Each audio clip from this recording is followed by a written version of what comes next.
All right, guys, this section I have Paul Smith on. For those of you who don't know Paul has more experience than almost everyone on our team in the insurance industry. You've been doing insurance for like 10 years, right? Yep. And you've sold a lot, you built a great team, and you've sold a bunch of different, I want to say atmospheres, I guess, or different companies where you've been captive agent, you've been a broker now. So I think you have a really unique skill set because you've sold like harder products to sell to people who didn't even know what they were getting, and then you've sold mortgage protection, internet leads. And I was talking to someone about the other day, they were like, oh, because they're using a new lead type now, and they're like, I'm able to buy more, or buy higher quality leads for more expensive. It's really great. And I'm like, yeah, but you learned off of like $1 leads that you'd have to dial like 100 of them to sell 2 policies, right? And Yep. I think that that's actually really valuable. But and you've been through that, just not here, but a different company. And I'm like, I'm so glad that I started out with really crappy leads, because I'm like, oh, if I could sell those, like I could probably pick up a phone book, dial through it, and sell some insurance to someone, Yep. just from all the crap. So last month you wrote like 60 policies, something like that ish. Yep. Right around there. On the month of August, we'll definitely have qualified for the cruise. Again, your team's probably selling 150 to 300 policies a month, somewhere in that range. So what I wanted you to go over is kind of, you know, doing all telesales, all one call closes, basically, unless you can't have the time. Like, what does it look like for you from a structure standpoint? And how do you still structure in enough time where you can sell? You do a lot of family stuff, you have a farm, like you have other things going on, but you still sell at a really high level. So if you could just first start off, break up like what your day-to-day looks like, I think that'd be helpful for people to understand like how intentional you are with your time, and then we can dive into some specifics. Yeah, definitely. So my schedule, I try to work Monday through Friday, 9 a.m. to 8 p.m. So everybody that even on my team, when I'm teaching them, I tell them the same thing, that I'm on call is what it feels like. I'm on call from, 9 a.m. in the morning till 8 p.m. at night. Now I'm not working straight through all those hours. But if I get leads that are coming in, I literally will just drop whatever I'm doing and I go and I work that lead immediately. I think if you're getting fresh leads in that are coming in daily, I don't care if it's internet or mortgage, because I do both all day, every day. Because I just want to get internet, you can get a lot of volume. And then I like, direct mail or call in or mortgage ones because they're a little bit higher intent. But I like to get them all in every morning. I'm always going to get leads coming in from internet leads that I can work from 9 a.m. to 11 a.m. I'll always have at least 2 hours I can start working. That way I'm never rusty on the phone. So I always start working first thing in the morning. And then I basically, like I said, I'm on call. So if someone calls me, I'll drop in there and make a phone call and just go to my bedroom and do it there. Or and then I can do things and manage everything I'm doing here on the farm really well too, where I can go be with the animals and go swimming with my kids in the pool. We homeschool them and do all this different stuff. So that's about it for structure. There's really not much structure in the fact that I don't like calling anybody after 8 p.m. When I do it, a lot of the times I feel like I'm ruining the leads, or if they're in a bad mood or something. So I'll just work during those business hours, Monday through Friday. I don't really ever work on Saturdays and Sundays. I will a little bit on Saturdays if I'm bored or it's before football, or I'm, dripping on people that I've already presented to, and, they wanted to think about it and I couldn't one call close them. I'll try to follow up with those people on weekends when they're not working. So it's not really work to me. It's just like easy. I've already done the presentation. Does that make sense? For sure. Now, when you were new in the industry, like 10 years ago, did you still do that where you didn't work weekends at all? Or did you work like all the time back then? I All don't the know. time. I'm totally curious. What's All that? the time. All the time. Absolutely all the time. Yeah. Yeah. I'm sure when you're trying Did to get you, ahead, you got to get ahead. yeah, I was thinking about that the other day. Like, dude, I used to literally work 7 days a week when I was new. And I remember, so John Wetmore was probably like 5 or 6 years in when I started in 2018. And he would sell 2 days a week and sell more than I could sell in 7 days a week. And I was like, dude, what the hell? But I was gonna like, well, if it takes me 7 days to get what he can done in two, maybe I'll get better eventually. But I'm not gonna just accept what my results will be on 2 days a week, because I would have been out of the industry. Right. And so I Definitely. think it's important. You're like, I'm able to stay at home, go swim in the middle of the day. But it's like sometimes you don't have the luxury of doing that when you're new. You just got to grind 24/7 until you eventually figure it out, right? 100%. 100%. Dude, I think people like really crap on, and we talked about this in the previous section with Andrew, but I think people really crap on like working hard a lot. And for me, I'm like, dude, if I didn't just sit down and grind, I wasn't good enough to not work hard. So I think people going like, oh yeah, you should only work like 6 hours a week or a couple hours a day and really enjoy your life. It's like for me, it's really hard to enjoy life broke. So 100%. um Yeah, I so punish myself if I don't get good results. Like I have to earn the right to go have fun in my mind. Like every day I'm trying to close deals. Every day I'm trying to make money. If I haven't made any money, you can ask my wife and kids. I'm not in a good mood. Like I don't want to hang out. I don't want to do stuff. I don't want to be with my family.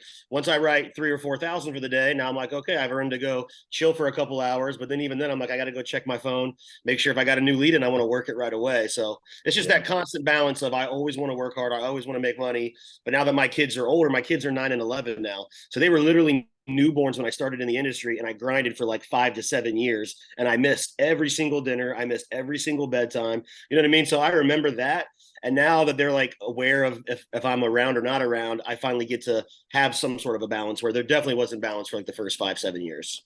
Yeah, no, I think you're right. You get to earn balance, right? And you either get Yep. to earn balance and be independent, or you don't work hard enough in the beginning, and then you have a job where you'll never have balance because you have to Bingo. work 40 hours a week forever till you die. So, um, on a more specific to the sales side, like, can you go through what it looks like for, like, if you were trying to give someone just a framework to work off of, for you call someone, whether it's a mortgage or internet lead, how do you try to structure the call up front, and then what are you looking to accomplish to decide if you're going to jump into an appointment with that person and try to show them numbers and close them? Like, what does that process look like? Yeah. So basically, after my intro, whatever the lead type is, if it's, hey, this is Paul Smith, I'm giving you a call back in regards to that request that you filled out online earlier today for some life insurance for like internet leads, for example. They'd be like, oh, yeah, yeah. If that's all they say, I'm like, good. So anyway, I'm the licensed agent here in Georgia or whatever state I'm working because I run multiple states to help my volume. But whatever state I'm in, I'm the licensed agent here in Tennessee. They assign to you. So do me a favor, Zach, go grab a pen and piece of paper real quick so I can give you this information real fast. That's my whole goal to start with, is see if they're going to stop whatever they're doing and go grab a pen and piece of paper. If they listen to me there, then the phone call usually goes a lot better. If they're like, oh, I'm driving or this is a bad time or whatever, just kind of let you know how the call's going to go. But if they stop, sometimes they'll be driving. They're like, oh, let me pull over real quick. I'm like, yeah, we got a sale. They stopped driving to go get a pen and paper for me. This is great. Yeah. So yeah, that's a wrap, right? They stop driving, they're good to go. Yeah, to So, write stuff okay, down. so I So that, grab my pen and paper. I go, yep. okay, I got it. All right, perfect. Go ahead and write down my name. It's Paul Smith. And then Okay. write down my state license number for Georgia. It's 171. And then I give them my NPN number. I Mm-hmm. want to do that right at the beginning of the phone call. Then they go, okay, I got it. I'm like, perfect. They have me leave you that number before we talk about anything. That way, I'm licensed through the state to ask you these questions. Now, I got your address is blah, blah, blah. Is that correct? And then start verifying whatever info I have on the lead. Cool. And then once you go through and verify the info, I say, oh yeah, that's all correct. How do you guide the call from there? I try to make it about why they filled this out. So I'm like, it looks here, yeah, for an internet lead. It looks here, Zach, you were wanting a quote for 150,000. Is that correct? Yes. Yep. Okay, perfect. Let's see here. And your age is 42. Were you looking for, some term or some whole life, or you're not really sure? I don't know much about insurance. Yeah, I don't know how those work. I was hoping you could tell Okay. me. Yeah. No worries. I can help you out with that. So, term insurance, basically, you're going to get the most bang for your buck. It's going to be a big death benefit with a cheaper premium. It is going to expire at some point. And then when that happens, typically all the money you paid into it is gone. But with you being as young and healthy as you are, it looks like you'd qualify for some return of premium plans. Those are probably the most popular for your age bracket because at the end of 30 years, if you're still alive and never use this program, they give you a full refund of all of your money back tax free. So let me pull up those quotes and see if that's something that you like. And then it's very fluid at that point. You're going to want people that are 75 years old wanting $5,000 policies, 20-year-olds that don't know what they're doing, people that want IULs. You just never know. Just go with whatever they're looking for. That's a good point, right? So someone the other day was telling me, they're like, hey, this client really wants to do this thing, but I think the right thing for them would be this. And I'm like, look, I used to fight that when I was new too, and you can educate them. But the end of the day is, if they're set on buying something, then they're going to buy it from you or from someone else. So you might as well be the person that at least sets up whatever plan they're looking for the right way, and you might as well get paid on it, right? But I used to all Definitely. the time, I'd be like, no, dude, you need a term ROP. And they're like, I just want a cheap term. And I would try really hard to sell them that. And then they'd go like, okay, I'm just going to buy a term from someone else then if you're gonna be a pain in my Yep. butt, right? Yeah, don't But fight it. you just kind of feel out where they are, feel out if they have an idea of what they want. And then if they're like, I don't know, man, I just want your help, then you're like, okay, this is the product I would go with. Exactly. Now, doing telesales, what are you looking for as far as, how many calls you're looking to make to get a connection and like how many people you talk to where you can actually convert those into appointments? Because I think those are good for people to go off of numbers wise. Yep. You may not like my answer with this because I don't really track how many people ask me that all the time too. Like, how many calls do you make? And what I really have no idea. Until someone call. I never track calls either. So we always had the call tracker sheet thing. And Yeah, I just did it until I had enough sales or enough appointments, right? It's bingo. up to you. So how I'm shooting for money, right? So like yeah, if I haven't closed a deal, I'm just gonna keep working all day. You know yeah, what I mean? And if I close a deal, great. But for me, it's just a lot of my leads are incoming, right? So once the leads come in, you just work them right away as fast as you can. And then a lot of times, people will be driving in the car or they're like, oh, I'll present and get through. My pitch is probably like 10, 15 minutes from start to finish with account routing, socials, everything. So I'll go as far as I can in the presentation as they let me. I'm not trying to get their spouse there. I'm not trying to book an appointment. I'm just trying to present. The more that I present and the more value that I can build up, and the more times I can hear them say, wow, that's pretty cool. Now they want to actually show back up for a second phone call with their spouse. And then we can, it'll be a 2-call close instead of a 1-call close. So for I'll sure. get a lot of appointments that I talk to in the morning. I'm rebooking them for the same day. I'm like, I work till 8 p.m. tonight. What time does your spouse get home? I'll call you back, put you on speakerphone. Don't feel the need to re-explain everything I just told you. Don't do my job for me. I'll Yeah. call back at 7, re-explain all of it. We went over a lot of information. I threw a lot of numbers at you, but I'll still make them write everything down. And then if they hit me with, I want to think about it, blah, blah, blah, the other spouse, I'll rebook it for that evening. So I'll book 4 or 5 appointments for the same day after getting through the calls of leads that are coming in. Got it. Cool.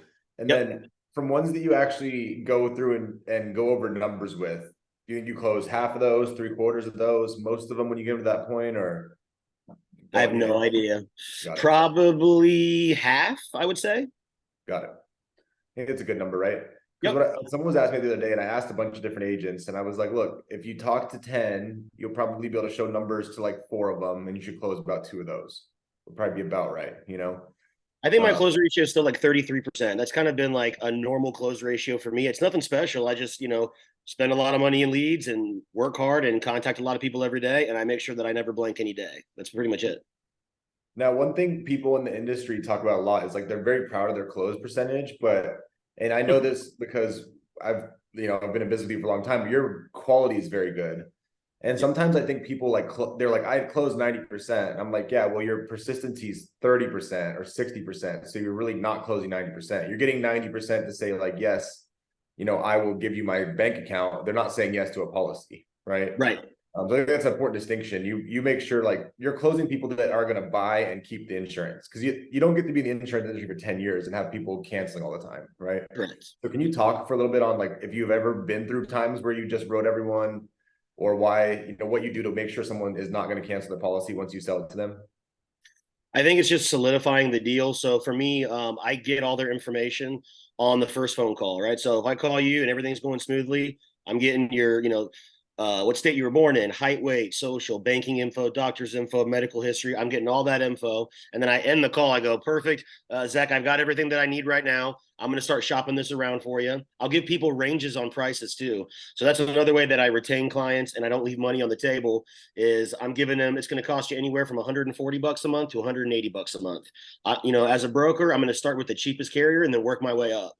So I'll get them off the phone, get all the info. That way they're not annoyed if they get declined 2, 3, 4, 5 times. That happens. And Mhm. they're just docu-signing and not having to sit there on the phone call with me where it may take me 2 hours to actually get an approval through somebody. So I Yeah. like to get their info, get them off the phone. And then I'm like, I'll just text and email you back and forth, Zach, throughout the day. Just keep your phone on you if you would. And then I'll call you back once I get a final approval. Okay. So that's how I Perfect. end my first phone call. I get off, and then we start typing it up. Me and Mallory, we'll start typing up apps up and send DocuSigns and text. But then once I actually get an approval, that's where I think my retention comes to well. I'll call the client back because I told him I'd call him back once I get him approved. So they know Got it. text and emails is just I'm just signing stuff. I don't even know what's going on. They have no idea what's going on. And then once I get them approved, I call them and they're like, "Okay, what's up?" I'm like, "Hey, I got great news for you. I just build this call up well. I'm like, I got good news for you, Zach. We got you approved. If you want to grab that pen and paper for me again, I'm going to have you write this down. I always have them write everything down so there is zero confusion on price, coverage, and drafting. I feel like if they're clear on that, they're not going to cancel. If they know what the death benefit is, what the price is, the living benefits, I'm going to resell it on that like 3 to 4 minute call. Does that make sense? And that's it. I'm like, hey, you're going to get return of premium. It's $180 a month. At the end of 30 years, you're going to get a refund of $72,000 back cash, tax free. If you have cancer, heart attack, stroke, or become disabled, you can get the full $300,000 and pay your house off, anytime over 30 years. Just basically building that value again. I'm like, so you're fully approved. Your first draft is going to come out on the 15th of this month. It's not going to come out right now. And then again on the 15th, just on the 15th. Okay. And this is my direct cell phone number. Write this down. If you ever need anything at all, if you need to increase, decrease, change anything, just call me directly. I'm always here for you. Perfect. And then, I mean, that makes a lot of sense as to why no one cancels, right? Because you're going back through, and we have people that are doing telesales, so like you, and you're talking to other people who are half distracted or driving or whatever, and they may have been like, yeah, I bought a policy, I don't really remember. And you go through the second time, there's a way better chance that they'll retain it. And then if someone else tries to sell them a policy or whatever, like they're like, no, I know exactly what I have. Like I went through it twice with Paul. Last thing I wanted to ask you. My America retention is high. Oh, go ahead. I was gonna say that's why my America retention is high, because I get a lot of people calling me back, and other agents trying to replace my policies, but they can't replace them because America has 100% return of premium, and they have 100% living benefits where the other carriers do not. So if I really took my time highlighting that and had them write it down, they're like, oh, that's why I'm paying an extra $30. Okay, I'll stick with you. And they don't just jump for the first agent that throws out a cheaper term price. Right. No doubt. And the last thing I wanted to go over with you real quick, because you mentioned a lot of times you're doing a second call with them, following back up with people. And one thing I see that majority of agents are really bad at is being organized. So do you have any, systems? Do you use any, automated systems, or what do you do to make sure you're not forgetting about people you're supposed to be following up with? And do you set any sort of reminders, use Ringy or anything like that to make sure you're having inbound stuff come to you? No, I do. I mean, I'm organized. You asked a lot of questions there. Yeah, sorry. I do have a habit of asking like 6 questions at the same time because I'm interested in it. But what are your questions? Are you organized? I said no. There we go. Let me rephrase. So I use everything from my iPhone. I don't use any CRMs or Ringies or burners or any of that stuff, mainly because I use that to my advantage when I'm I call and I text people like crazy, and iPhone people love other iPhone people. Sorry for all the Android users that are listening to me right now. Yeah. But blue bubbles like seeing blue bubbles. And if they see that, they know it's not spam. It's not some telemarketer. So I'm always using that. It's really easy for me to stay organized too, because I'm always shooting for same day approval with all my clients. I'm picking the carriers that are going to tell me yes or no right now. Your Americos, your Prosperities, AMAMs, there's a lot of companies that are going to tell you yes or no right now. So it's very, very rare where I have to send an app off to underwriting, and then it's like 1 to 5 days later. But they remind me, they send me an email saying, hey, we need this question, we need this phone call, or they got declined. If I get a decline, I know, get back on it and find another carrier. Or if they got approved, I told the client, as soon as I find out from the underwriters, yay or nay, I'm going to call you and let you know. So there's just natural reminders that come in already through FFL system where you don't really have to do a whole lot. I have a notes thing in my iPhone that I stay organized with that. But beyond that, leads come in, I call them, I text them, I work them. I'm going to keep working them until they get approved, and then that's it. But I like working from my iPhone mainly for the blue bubble iPhone effect. People like that, and I get a lot of sales from people that were really rude until they realized, oh, that's somebody with an iPhone. That's a real person. I agree. Yeah. Moral of the story is if you don't have an iPhone, you're probably missing out on like 30 sales a month, right? So absolutely. I appreciate it, dude. Thank you. I provide a ton of value for everyone on here, and I appreciate everything you do for the team, man. So have a good rest of your day, everyone. Thanks for joining. We'll talk to y'all later. All right. Thanks.